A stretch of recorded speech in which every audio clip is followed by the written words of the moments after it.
Thank you so much to our colleague Shante. Now joining me in studio is political analyst Tshepo Kgadima, and on the line we have COSATU spokesperson Sizwe Pamla. I beg your pardon. Now, the first question, Tshepo, of course, the Reserve Bank of South Africa, having said that they have limited powers, I mean, if they don't intervene in this particular matter, who should? Look, I think we have to take it into context that the Reserve Bank was asked to intervene by the Democratic Alliance, Mr. David Maynier. And I've previously commented, and I will repeat it here. That request for me was tantamount to somebody who had an airline ticket but was sitting at a bus stop.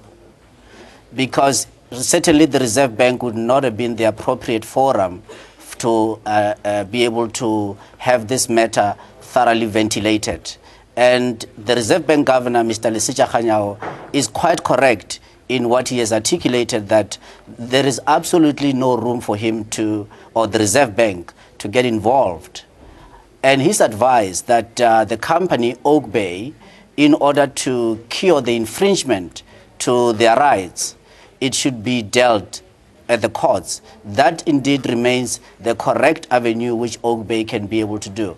However, I do sympathize also, because as this matter continues to drag on, Oakbay is now in an even more difficult position, that the court process itself has got an ingredient of time. And the question becomes, well, how much time will they have? Because certainly once the bank accounts are completely closed, that is tantamount to liquidation of a company by stealth. Because you cannot receive money, you cannot pay out anybody. You are effectively being put out of business. And that cannot be correct in a constitutional democracy. And I continue to hold a strong view that the banks seem to have acted in concert, in a collusive manner, which is certainly unlawful. And one question that begs to be answered: why are the other relevant regulatory agencies, such as the Competition Commission, the Financial Services Board, the Financial Intelligence Center Act, why are they continuing to keep quiet on this matter, which certainly is not limited to Oakbay, but is of national interest? All right, thank you so much. Sizwe, you joining us on the line, thanks so much for your time. But just looking at what Kganyago was saying, the governor of the Reserve Bank, that his hands are tied and pretty much they cannot intervene. What then if the regulator, the very custodian of the economy, cannot interfere? Who should?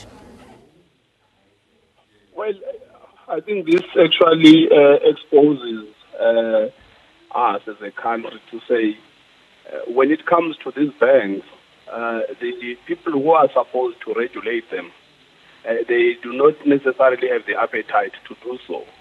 The Competition Commission, as much as we appreciate the work that it has done in investigating a number of cartels that have been operating in different sectors, it has not really done enough to make sure that these cartels are dismantled. When it comes to the Reserve Bank, well, as much as there are constraints that Mr. Kganyago has pointed out, COSATU's position when it comes to the Reserve Bank is that we do not expect anything from the Reserve Bank to be done in the best interest of the workers and of the country, because that is a privately owned Reserve Bank. So if you have a privately owned Reserve Bank that belongs to some anonymous shareholders, then you can't say, in the interest of the country, do you expect those people to actually be the ones who will take final decisions. We are not impressed by those constraints that Mr. Kganyago was talking about. At the end of the day, we just don't think that even if he had the powers, he would have done anything differently, because from where we are, what he has done so far, really using the powers that he has to try and regulate the bank, we have not been impressed up to so far. All right, let's get a reaction from Tshepo. So are we saying that the banks or the Reserve Bank effectively, with its mechanisms and monitoring systems, is not able to act because it's toothless or because it's compromised, foreign-owned by international shareholders? I don't believe so. The Reserve Bank certainly does have enormous power that it can exercise.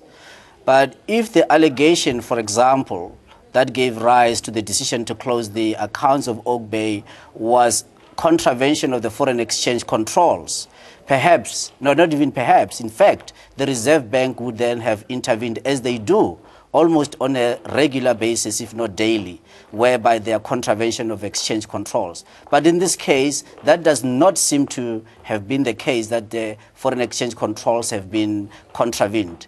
However, the key question that I certainly hold the view that it has to be addressed, and maybe now, based on where we are, I certainly believe that the executive or government has to actually accelerate and elevate the matter so that it can come to conclusion. It cannot be correct that in a country such as ours, you can have 7,500 people who do not know whether or not tomorrow they will still be employed, because the company that they are working for, it would appear that it's being liquidated by stealth. That cannot be correct, and it cannot be expected that government should just sit back and fold their arms. I also believe that the Reserve Bank could effectively, because once you have a company the size of this group, with that number of people, with the activity that it has in this economy, being put out of business, there's a whole host of other knockdown effects that are going to be felt. And certainly, I believe that the state or government has to do more. And their agencies, as I've mentioned, the three, they cannot continue or warrant to keep quiet on this important matter. Sizwe was saying that he's lost faith in the Reserve Bank, doesn't really expect much to come from that particular institution. But Sizwe, are you trying to say that the banks then can shut down any business? Or at least is this the message that we're getting from the Federal Bank, that the banks can unanimously decide to shut down any business, even if there's a whiff of any allegation or suspicion, even if there's no evidence to this fact? Well, what I'm saying is that the argument that we are having, the discourse that we are having, is actually very narrow, in a sense that we are failing to see that this is where we are as a country. We do not have a South African Reserve Bank. I'm going to repeat this. There's nothing South African about that Reserve Bank. If we do not look at the role of the Reserve Bank broadly and look at its mandate, and decide that firstly we need it. If it is going to be called the South African Reserve Bank, it has to act in the best interest of the country. And if it is going to do so, it has to get its mandate from where everybody gets a mandate from the people. So COSATU's position is that as long as you have a privately led Reserve Bank, whatever discussions we are going to have, and this is not the end, this is the beginning. Oakbay is not going to be the last company to get this kind of treatment. Everybody who does not toe the line as far as the banks are concerned will be dealt with. Now, our position is that where workers are affected, we don't think that it is unacceptable.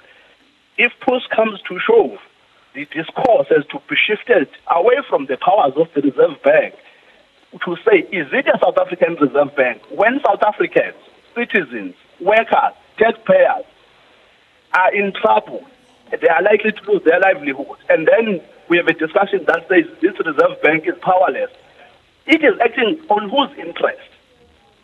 That's a question, $1 million question. But Tshepo, just on the website of the Reserve Bank, in terms of their responsibility, saying that their mandate is to ensure that we achieve a sound and efficient banking system in the interests of the depositor of the bank and the economy of the country. Those are the key responsibilities. So if you're saying that you are essentially the custodian of the depositor within that financial sector, in this case, the Oakbay Group have been dealt a raw deal. Well, that section that you referred to from the Reserve Bank website actually deals with the protection of the depositor